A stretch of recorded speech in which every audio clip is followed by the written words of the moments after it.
To be honest, when I think about my journey, Yes. it actually, Graham, my husband, came about 3 months ago. He was down in the garage. He came up and he had articles of literature that I've collected for 20 years when I was doing my science degree, my genetic engineering, and I was looking at growth factors, which are also one of the predecessors for polycystic fibrosis, Yes. and your risk of type 2 diabetes. He said, you've been interested in type 2 diabetes for so long.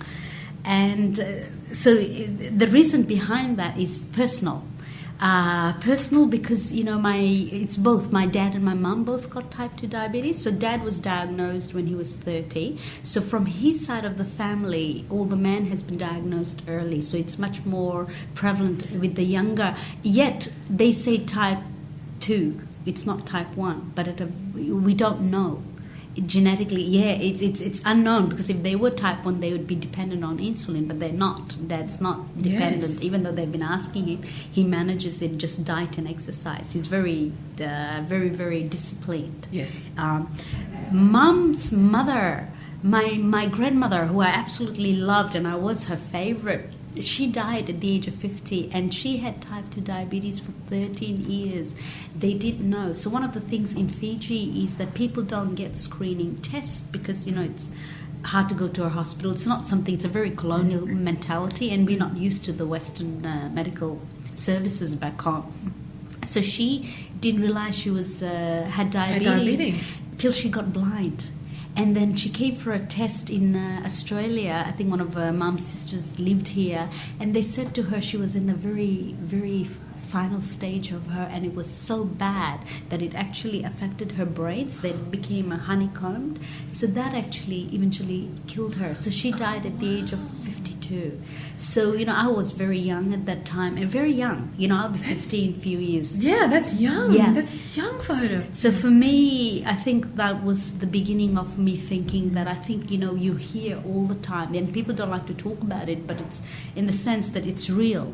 All of a sudden you realize that you lose somebody you love, but also the fact that you know it can be prevented. Yeah.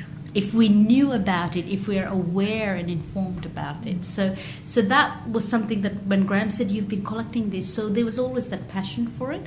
And but what I did was I had to wait after I did my public health. So that was strategic, moving from there, from really looking at from the genes perspective to going into public health and looking at behavior, lifestyle.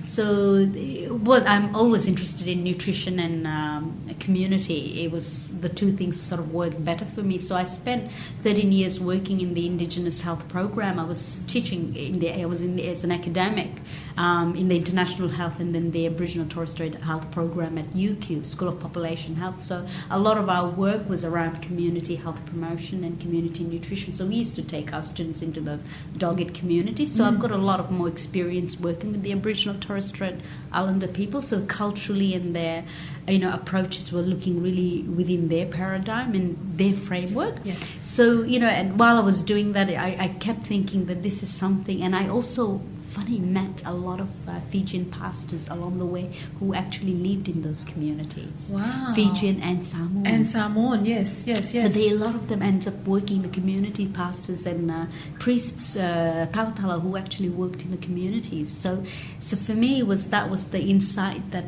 I do want to come back and work with our community. Yes. And so, and then I was thinking, okay, the twins are still young. When I finished my master's, they were just 3 when I did the research component. I graduated, then carried on in the academic world. Here is just so self-centered. Do you know what I mean? Yes. You can't broaden out, and you can't do what you want to do. You've got to do to serve yourself or for the institute.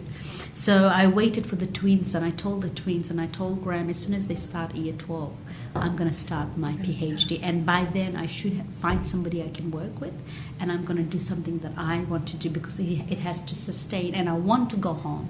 I want to go back and work with our people there and our community, the villages, and work with the women. I've got this thing about, I love being around women, and know nothing, I know the men are wonderful, but I think for us that's where it begins. For us home. Absolutely. I'm the same. Yeah. Do you know what I mean? The changes yeah. and the strength lies in that, and then we can reach to the community through that. They're the heart of the family. So I started it. By then, I had already spoken to a lot of potential supervisors, people who would want to work with me. So for me, it was all about relationship. Yes. If I can work with somebody, it's not somebody. So I refused about 4 different scholarships and 4 different people who wanted to supervise me over the years doing PhD, and I said no. And then I finally found Deb at QT, and she was part of School of Nursing. So I went and talked to her, and she said, I'll take you. And she had stopped taking their students for like over a year, and she said, I'll take you. So she's in the Women's Wellness Program. She also sits in the World Health Organization for Women's Health. So I didn't know that till after I started my journey that, okay, Heena, that's a very islander thing to do. Okay, you're that important. I didn't realize that. It's actually very funny because that's quite a very... Do you know what I mean? Okay. I just liked the fact that she was with Women's Health and I got along and she was so nice, and I thought, I think we'll get along. That's all it matters, relationship. So I started. So I started part-time 2012, maybe July. But what happened was then Deb helped me get her Australian Postgraduate Award, because I had done honours and I'd done masters and my 13 years of work. But I've also worked in projects and I've done publications and a lot of programs. So through her support and my experiences, I got awarded the Australian Postgraduate Award and Diabetes Queensland. Oh my God! Scholarship, which I wasn't That's expecting. amazing. Yeah, I did put that one in, and I just got it. And then I just said, God, you've blessed me, and this is you've set a path for me. So what that meant was 2013, I stopped all the work and I went full time. So from 2013, 14, 15, 16, really finished, everything was finished last year. 2017 just took a year for me to graduate.